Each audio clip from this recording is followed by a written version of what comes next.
Hey everyone, welcome back to the Claims Theory Podcast. I'm your host, Lindsay Gross, and today we're digging into a topic that touches every healthcare organization, whether they realize it or not: compliance. I'm joined by Sean Weiss, widely known as the Compliance Guy. Sean is a partner and vice president of strategies, litigation support, and regulatory affairs at Doctors Management LLC. He's one of the most recognized voices in compliance with decades of experience guiding providers through audits, investigations, and even litigation. Sean, thank you so much for joining me today. Hey, Lindsay, thank you so much. It's a pleasure. It's not often I get an opportunity to be a guest on a program. I'm usually the one having to take the time to figure out what direction is the conversation going to go and how am I going to get 30 minutes out of this individual and stuff like that. But no, thank you. It's a pleasure to be a guest on your show. We're thrilled to have you join us, Sean. But before we dive in, I'd love for our listeners to hear your background and your story. How did you become known as the compliance guy, and what drew you into this side of healthcare? Yeah, originally, I really wanted to be either an orthopedic surgeon or a neurosurgeon when I was doing pre-med. And I realized in order to be an orthopedic surgeon, you got to be a good carpenter. And I just did not have those skills to build anything. My wife will tell you every time when the kids were little and I built something, I would do it without instructions and it would be backwards and I'd have to take it apart. So I figured, I probably shouldn't be doing spinal fusions and then having to undo them. Yeah. But, in all sincerity, I started in 1992 really paying attention to the reimbursement structure. And that's the first time that we went from usual, customary, and reasonable to a discount fee for service, which was the RBRVS, the resource based relative value scale. Um, and I started looking at that, thinking to myself, how is it possible to come out of school with $500,000 of debt and now I'm working for a discounted reimbursement rate? I know it sounds a little shallow, but I thought to myself at the time, gosh, I just don't know. The regulatory landscape is changing. The American Medical Association is putting out all of these CPT codes and these diagnosis codes from the World Health Organization. And for me, I'd always had a passion for the law, for regulatory compliance. And I knew I wanted to be in healthcare, and that's just kind of the direction I went. And by luck, a buddy of mine was working for a very well known consultancy back in 1995. I actually started in healthcare in '89 and worked my way through school working through healthcare. But in '95, a very good friend of mine was working for a well known consultancy, and they offered me a job, and I learned all about Medicare rules and regulations when HIPAA first came on scene in '96, and I taught one of the very first classes on privacy and security and authored several books during the 90s and into the early 2000s. It just kind of stuck. I don't know. I found this passion for advocating for providers. I got involved very early on with somebody who I met in 1995, who is still a very dear friend to me today. He's a doctor, Dr. Stephen Warfield, and his was the very first trial that I ever worked on against State Farm. And so that dates back to 1995, I believe, or 96. Ever since then, it just, the ability to try to think outside the box, to take what everybody considers to be the norm and find a way to say, but there's alternatives, and Lindsay, this, nothing that we do in healthcare is black and white. It's all shades of gray. And for me, that's what I love. A very good friend of mine, Terry Fletcher, she loves to refer to me as a defense operative. And I'm okay with that. I mean, I've had a target painted on my back by prosecutors. Every case that I work on, they try to file Daubert motions or they try to file motions in limine to exclude me. And it's always funny because we present letters from the Department of Justice, from the heads of the Department of Justice saying, hey, this guy knows his stuff. And the judge is like, wait a minute. You have the head of the DOJ criminal division saying, I listened to this guy's podcast and I've gone on his show and he's the best that I know in the business. And now you guys are trying to file motions to exclude him. Come on, stop it. The compliance guy thing came from a doctor at an otolaryngology conference back in 2013 or 12 or something like that. And he walked by me and he goes, hey, you're that compliance guy, right? You're the one that always talks on compliance. And this is before I ever had a podcast, obviously. And I kind of laughed and said, yeah, that's me. I'm the compliance guy. And it just It stuck. stuck. Yeah. And that's where it is. So yeah, it's kind of been fun, but I've got 30 years in this industry, and every time I think I'm ready to hang it up or say goodbye, something else happens where I get to work with incredible physicians who have been targeted by the federal payer programs or other government agencies like Dr. Bothra, which was the United States v. Bothra. That was a $500 million case, 56 count indictment where we got full acquittals. Wow. Yeah, United States v. Leslie Pompey. The most recent one I got a chance to work on was United States v. Muhammad Ali Rafai, 30 some odd counts, full acquittal at trial. Dave Klein, I got to really spend about 100 hours working with him in preparation for testimony, and he was just an absolute brilliant expert on the stand. It's just been a blessing. It really has. Even at my age in my 50s, I'm still having a lot of fun. Yeah, even though I get frustrated, I don't see it ending anytime soon. At least I hope it doesn't. Unless they come and take me off in handcuffs and make up a cockamamie Yeah. story that I committed healthcare fraud somehow. Even then, I think you'll still do a podcast from wherever you might be. And I Maybe, think people will listen. maybe they You may know, find me more interesting behind bars. exactly right. Exactly right. I think it's so impressive to hear all of the uh, providers and organizations that you have been advocating for such a long time. And you're right. Providers, they really do have so many cards stacked against them on a daily basis. And so to have someone like you and your team involved in trying to defend everything that they're doing against all of the different regulations that exist is good to know. I think our listeners will love to know that someone like you and your organization are out there should they ever need them. I think sometimes people don't realize how complex compliance really is until they're in it, and then by then sometimes it's too late. So no, it's good. Yeah, one thing that you said, and I really want to make sure I emphasize this.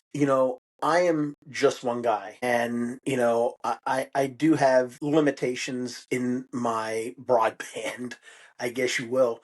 But I've been so blessed, and I mean blessed in every sense of the word, to have people that work with me like the Stephanie Allards, the Christine Halls, the Terry Fletchers, even though they have their own independent practices, they still contract with me, or Stephanie, who has been with me for 8 years, 10 years, the Scott Crafts, the Paul Spencers, the Jordan Johnsons, the Eric Rubensteins. I mean, the Mark Kachanskis, I don't want to forget anybody's name, but these are the people who are a lot of times behind the scenes helping me on my research, ensuring that, my writing flows correctly, that it makes sense. And a lot of people wouldn't say it's a blessing to work with lawyers, but I will tell you, it has been a blessing to work with the Ashley Morgans, the Amanda Weshes, the Robert Lyles, the Ron Chapmans, the Saul Weisenbergs, the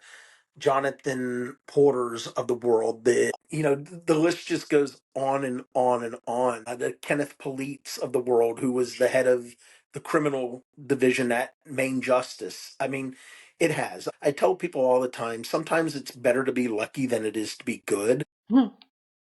But without the people that I've had behind me and the people working alongside of me, I'd just be some other schnook saying, hey, the False Claims Act, you should know what that is. Yeah.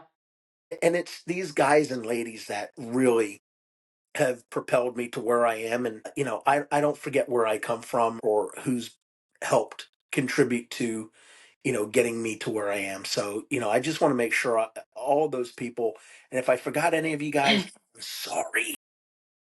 We'll tag them in. We'll tag them in on the post. Thank you. No, and so, Sean, when you look across the industry today, what are the most common compliance issues that trigger investigations, audits, even litigation? Yeah, it's such a great question, and I'm glad you asked that. So, one of the things that's going on right now, and I think people are starting to wake up and be more cognizant of what's happening. We've seen a tremendous dynamic shift in the way that audits actually happen. I used to tell people audits happened at random. They throw your name to a hat with a bunch of others, they shake it up, and whatever name came out that day, that's who's getting tagged. But now the commercial payers, the government payer programs have become more savvy. They have more tools at their disposal. They're utilizing complex algorithms to blindly analyze data, to use and hide behind things like good cause, which ask them to define good cause, they can't. But they're utilizing AI. They're Mhm. utilizing, like right now, United Healthcare, and I just blogged about this, I guess about a week ago. They're using something called a probabilistic model. And one of my clients thought that they were on a prepayment review. But when I reached out to Michael Berger and Jennifer Fantoni, and I'm sorry I'm using your names, but you're general counsel and you're the VP at United Health Group in the region down in Texas, I'm going to have to put it out there. You guys thought that my client was on a prepayment review and they weren't. And they didn't even know. They had to go back and figure out they were on what's called a probabilistic model, which is an AI model that simply looks at data to say this group is an outlier. This provider is demonstrating aberrance in their coding patterns, and they're billing high volume, high dollar or moderate dollar services. And we believe that these claims are at least a moderate to a high risk of being denied because the documentation doesn't support the medical necessity of the service. So we're going to go ahead and just automatically deny it. I mean, look what Cigna's getting ready to do October 1st, right? That they passed, the new policy, or they approved their new policy. As much backlash as they've received over it, they're still going forward where they are automatically downcoding E&M levels of service from a 5 to a 4, a 4 to a 3, and they're going to put it all onto the provider to submit documentation. The question becomes, why are we as an industry, forget about being orthopedic or otolaryngology or primary care or rheumatology or whatever, gastroenterology, cardiology, forget about individual specialties. Why are we not coming together as an industry and saying it is illegal for you to utilize an AI program or a probabilistic model to make a determination to simply downcode levels of service without first reviewing the medical record? This just goes against everything that represents sanity in this industry, and it has to Yeah. be dealt with.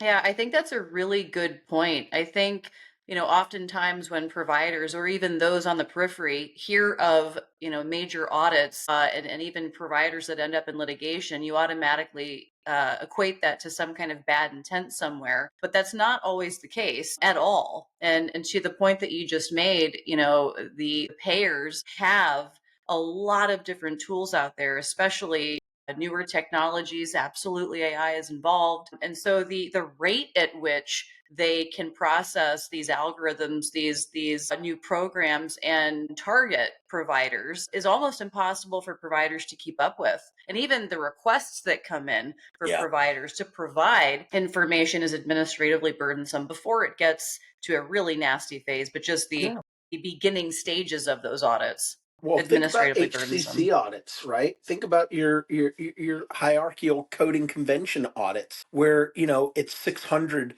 dates of service or 1,000 dates of service. I mean, it's unmanageable and it's absolutely ridiculous. Absolutely. Yeah, it really is. No, all good points. And you've worked with providers who have ended up under the microscope. What typically sparks a government investigation or audit? Is it, as you've mentioned, patterns and data? Is it whistleblowers, something else that gets OIG, Yeah. DOJ, or CMS involved?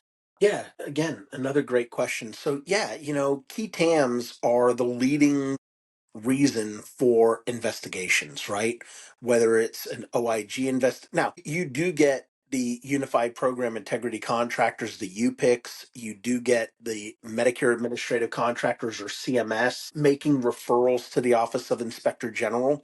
But really, when you see prosecutions, right, from the Department of Justice on the civil side, these are key TAMs. These are individuals, either they're disgruntled former employees, current employees, ex business partners who are disgruntled for some reason and they decide, I know that they were doing something wrong. But what they don't realize is, simply saying, I knew something was going on, but I never told anybody about it makes you complicit.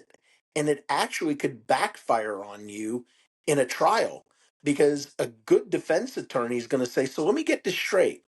You knew all along that there were problems and you were in a capacity of practice manager, senior auditor, compliance officer, physician, and you did nothing to tell anybody that they were doing it wrong, and then you just decided to go file a QTAM to get 30% of the recoveries, makes them look really bad in front of a jury. Yeah. Yeah, that's another really good point. And so much of at least, what I'm brought into, nothing on the level of what you're dealing with. A lot of it comes back to documentation. Documentation seems to be at the heart of so many compliance issues. What are the biggest pitfalls that you see around medical necessity coding and supporting documentation? Yeah, so great question, right? So documentation is everything. It's not just part of it. It's everything. And if the documentation, and I'm sorry if I say a word, you can block it out. But if your documentation sucks, then you should expect the level of scrutiny that you're going to get. Medical necessity is a challenge, right? Because how do you define medical necessity? We can define medical necessity by saying, well, there's services that are performed in accordance with generally accepted standards of medical practice. But what exactly does that mean? Well, I mean, it means it's peer reviewed. It means that a physician was using his or her clinical judgment to make a determination on what is the best route of care for their patient. You know, i- i- did, should the doctor, or let's include non-physician practitioners for that matter, right? Because they're clinicians as well, and they get charged and they go to jail. I mean, look at the case that I'm working on right now for Elizabeth Mercedes Hernandez. This poor woman was caught up in a $200 million scheme that she had no part in. And because she refused to turn state's evidence and sit on the stand and perjure herself for for the DOJ, she's now serving a 20-year My sentence. goodness. I mean, listen, I have two letters that have now been personally hand delivered to the President of the United States. They are actually at the pardon office. I've met with Mehmet Oz in DC. I'm meeting with RFK coming up late September, early October. This is a woman that has to be released from prison. But the reason why I share this story is a lot of people are like, they only go after the big groups. No, they go after the individual small providers as well. Yeah. So, look, providers, the government always says you should have known. There's enough information out there publicly for providers to educate themselves or for their staff to educate themselves and then to help the providers you're clear of pitfalls and not make the same mistakes again and again and again. And that's what it comes down to, Lindsay, is this. Providers are creatures of habit. If they do something one time, they'll do it 100 times. And Yeah. that's what creates these patterns. That's what creates these outlier statuses, these aberrants in their patterns. Look, I tell my providers all the time, bill for everything and anything that you legitimately provide as a service to your patients. But you better make sure that you have ample documentation to substantiate the reasons why. If a patient, for example, failed conservative care, well, document that they failed conservative care, and that's the reason why you went to a sinus scope, or that's the reason why you went to an infusion, or whatever it is that you did. The big and the last thing I'll say about this, right? Excuse me. Providers have a severe misperception. They believe that they are documenting in the medical record for themselves and only for themselves. And that is not the case. You are documenting for med legal issues, right? Those under malpractice. You're documenting for the coding and the billing and the remunerations. You're Absolutely. documenting to determine whether or not you potentially overstated services that you billed for that you have no documentation to support. So you are documenting basically as a That's right. That's right. Documentation is the foundation of the whole revenue cycle. If that piece is shaky, everything else becomes unstable. I totally agree. So instead of waiting for an audit or investigation, how can providers get ahead of compliance risk? What practical steps do you recommend to be audit ready at all times? Yeah. So look, you know, it's always been mind boggling to me how practices don't know their own numbers. If you're not running your utilization reports and using programs like Compliance Risk Analyzer or going out and downloading the annual Medicare numbers that you can use in their spreadsheets to figure out whether you're an outlier, looking at your bell curves. Look, every insurance company knows your numbers, and for practices to not know what their numbers represent is it's insanity. Yeah, So one, run your productivity reports, run your utilization reports, figure out where you fit into a bell curve. At a minimum, do an audit once a year of your documentation. I don't care if you do it internally or externally. If you do it absolutely. internally, make certain that you have somebody who is competent. The last thing you want is the person who codes your claims to be auditing their claims. Because Right, if they find a mistake, do you really think they're going to come to you and say, hey, doc, we had an 80% error rate? right, So sometimes you got to go outside of your organization. Larger organizations are segmented where you have a coding department, and you have a billing department, you have an auditing department under compliance. But right. what they need to do is they need to, at a minimum once a year, look at least 30 dates of service. And for me, I'm not one of these people that is like, yeah, let's pull 30 patients and look at one date of service for each. I'd rather pull 5 patients and look at multiple dates of service to get to that 30. So 6 dates of service. I want to look at the initial encounter. I want to look at subsequent encounters, and I want to look at their last encounter. And that's what really gives me a clear picture for what transpires from the initial visit all the way through where they currently sit. And then, we're human. So if you make a mistake, it's okay. Fix your mistake. If you know that you overbilled for a service, use the Medicare voluntary refund process and submit a voluntary refund for an administrative issue. If it's Medicaid, you have the same opportunity. It's a little bit different. Send the money back to the. I know providers are going to hear this and they're going to be like, this guy's insane. But listen, taking a proactive step and demonstrating a good faith effort is actually what prevents you from being charged for fraud, waste, or abuse. Listen, I've testified now in 50 federal civil and criminal cases. I've engaged in more than 300 federal civil and criminal cases in Wow. my career. And I will tell you, it is not the crime that gets somebody in trouble, covering up that crime. So you got to do your diligence, you got to be smart, and you've got to be able to show that you have created a culture of compliance within your organization. Totally agree. Yeah, no, and just on that note, that feels like the biggest shift organizations need to make, treating compliance as a proactive strategy instead of a reactive burden. 100%. Compliance can't be the punchline. It has to be the tagline.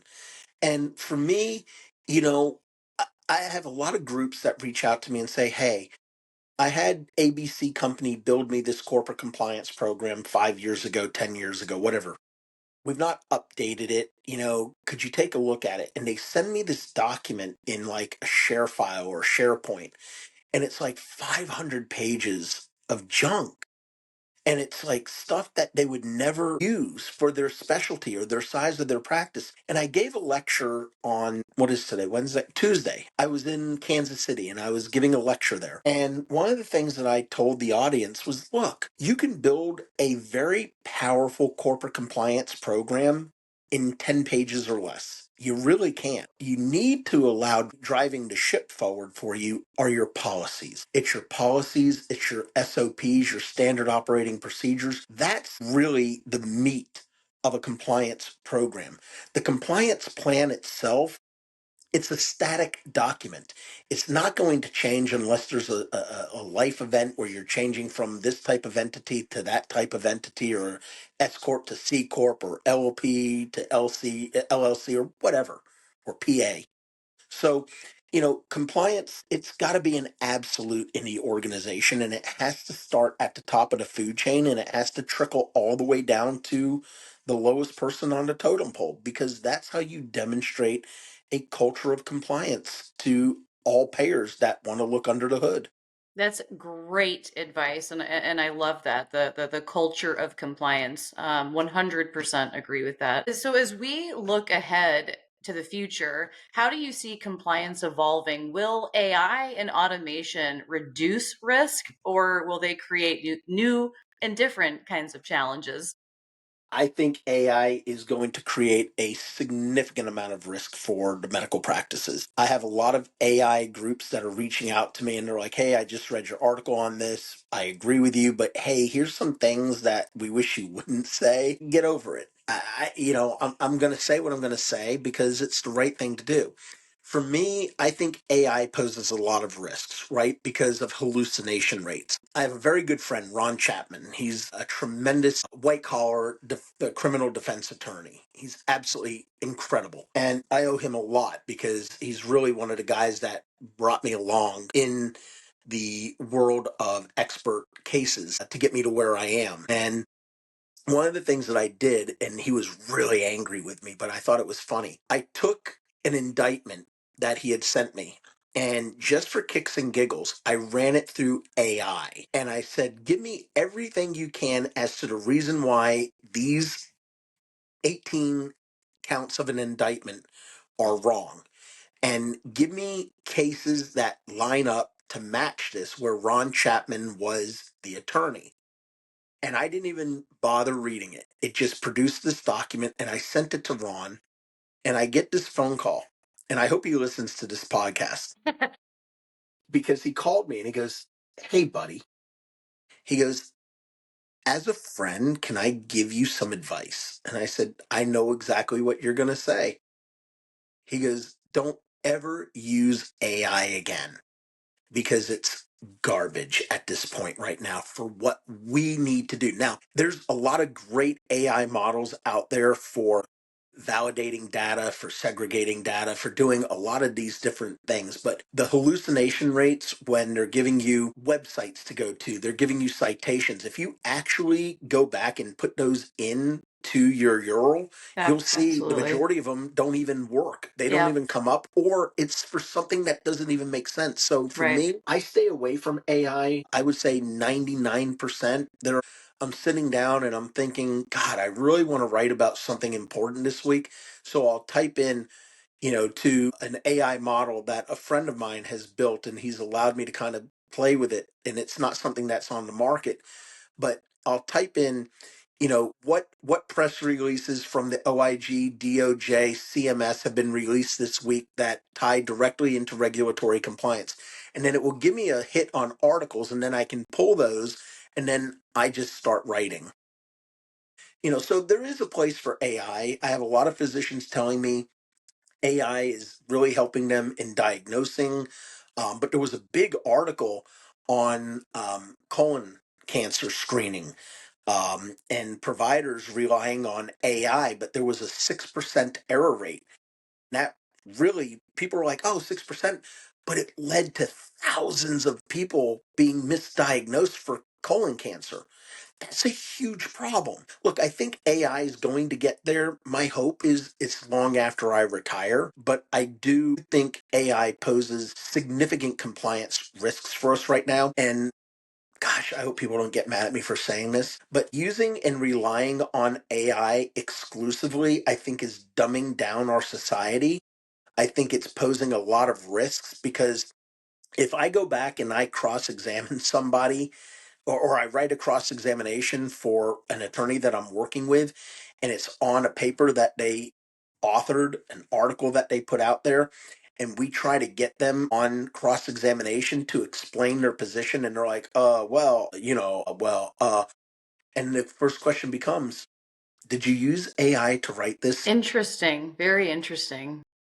Yeah, I think, that's the big question for all of us right now is how much can we trust technology to help versus how much oversight is it going to require to be used responsibly? And it's very interesting. We could probably And we talk need a about it lot of forever. oversight. Listen, we need a lot of oversight right now. If Yep. you look at the European Union model on AI, it has some flaws, but I think it's very aggressive. I think our legislators, our congresspeople, our senators, our current president, rather than just getting so excited about rolling out the biggest and the fastest AI model, I think people really need to slow down. I think people like Elon Musk and Larry Ellison and, the guy from SoftBank and the president, they really need to sit back and they need to be able to say machine learning is critical. It's going to have a place, especially where it's been now in the defense contractor world for so long. But it's going to migrate into a lot of other areas, and especially in healthcare. And it poses significant risks, not just to the providers for creating false claims or for committing healthcare fraud, but to the patients. It creates a significant amount of risk to patients in whether or not the care they're getting is to the standard that it should be. And that's what scares me about AI. It's a really good point too. That's a really good point. No, I think this could be its own podcast. Maybe we should do a part two later. I'd love to Um, come back on. Yeah, I'd love to have you back on. Well, Sean, this has been such a valuable conversation. You've given our listeners a lot to think about, especially as it relates to compliance, and not just as a regulatory requirement, but as a core part of protecting their organization and the culture of compliance. So, for anyone who wants to connect with you or learn more about your work at Doctors Management, where can they find you?